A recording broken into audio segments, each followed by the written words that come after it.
আসসালামু আলাইকুম, সবাই কেমন আছেন? চলে আসলাম নতুন একটি ব্লগ ভিডিও নিয়ে। তবে আজকের ভিডিওটি একটু অন্যরকম, কারণ আমি গ্রামের বাড়িতে গিয়েছিলাম একটা জরুরি দরকারে। তো যাই হোক, যেহেতু থাকিনি তাই ভিডিও করতে পারিনি। তো আসার সময় আমাদের বাড়ির সামনে এরকম মানে ক্ষেত।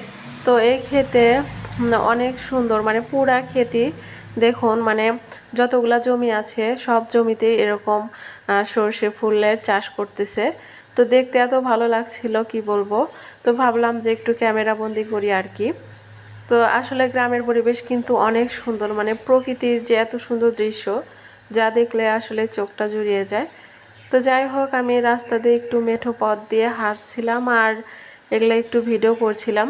আসলে শীতের মৌসুমে এরকম সরিষা ক্ষেত দেখতে কিন্তু আসলে অনেক ভালো লাগে।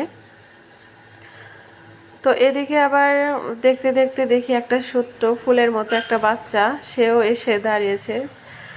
তো যাই হোক, দেখুন কত সুন্দর ফুল ফুটেছে।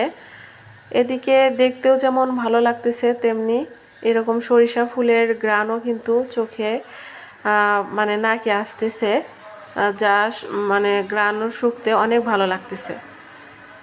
তো যাই হোক, গ্রামের বাড়িতে থেকে চলে আসলাম। আর এদিকে পরের দিন আমি রান্না করব। তো এখানে আমি আজকে যেহেতু নিরামিষ রান্না করব, তো এখানে সব ধরনের সবজি কেটে নিয়েছি। এর ভিতরে আলু, বেগুন, বাঁধাকপি, ফুলকপি, সিম সব কিছুই দেওয়া ছিল। তো সব কিছু এখন কুটে কেটে বেছে নিয়েছি। এবার এটা ধুয়ে চুলা উঠিয়ে দেবো, আর কিছু বাটা কষাও করতে হবে।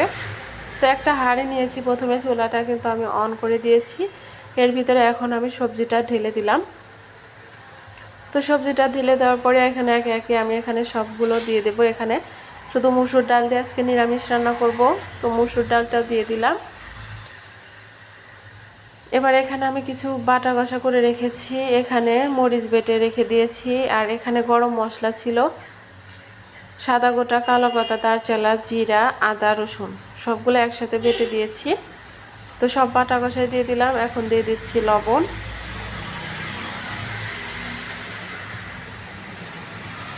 এখন দিয়ে দেব ধনিয়ার গুঁড়া,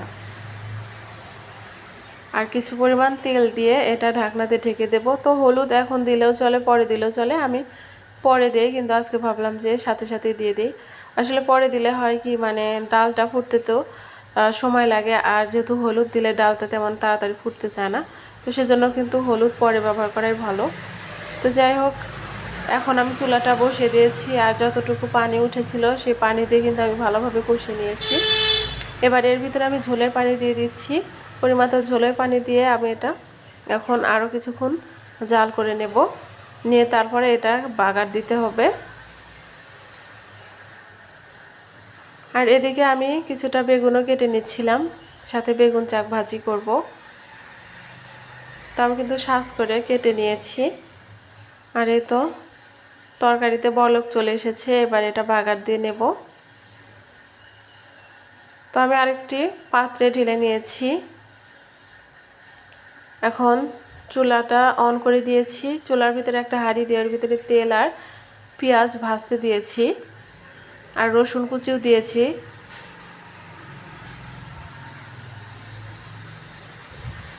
তো এটা একটু বাদামি করে ভেজে নেব।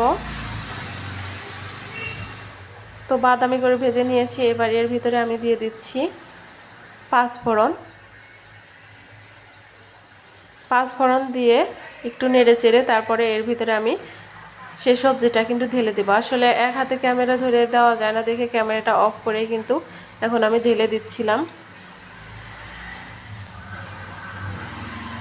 এই তো আমার তরকারিটা হয়ে গেছে, আমি নামিয়ে নিয়েছি। এবার বেগুনের চাকটা করতে হবে। তো এর ভিতরে এখন আমি লবণ, হলুদের গুঁড়া আর মরিচের গুঁড়া দিয়ে ভালোভাবে একটু মেখে নেব।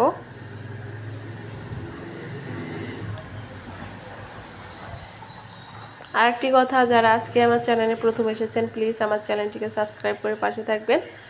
ভালো লাগলে অবশ্যই লাইক, কমেন্টস অ্যান্ড শেয়ার করবেন। আর যারা অলরেডি আমার চ্যানেলটিকে সাবস্ক্রাইব করেছেন তাদেরকে অসংখ্য ধন্যবাদ। আর আপনাদের সবাইকে অনুরোধ করব প্লিজ আমার চ্যানেলের সাথেই থাকবেন। তো একে একে সবগুলো এখন দিয়ে দিচ্ছিলাম। এবার ঢাকনাতে ঢেকে দেব একটু সিদ্ধ হওয়ার জন্য। তো আজকের ভিডিওটি এ পর্যন্তই। কেমন লাগলো অবশ্যই কমেন্টস করে জানাবেন। ভালো লাগলে লাইক কমেন্ট শেয়ার করবেন। আসসালামু আলাইকুম।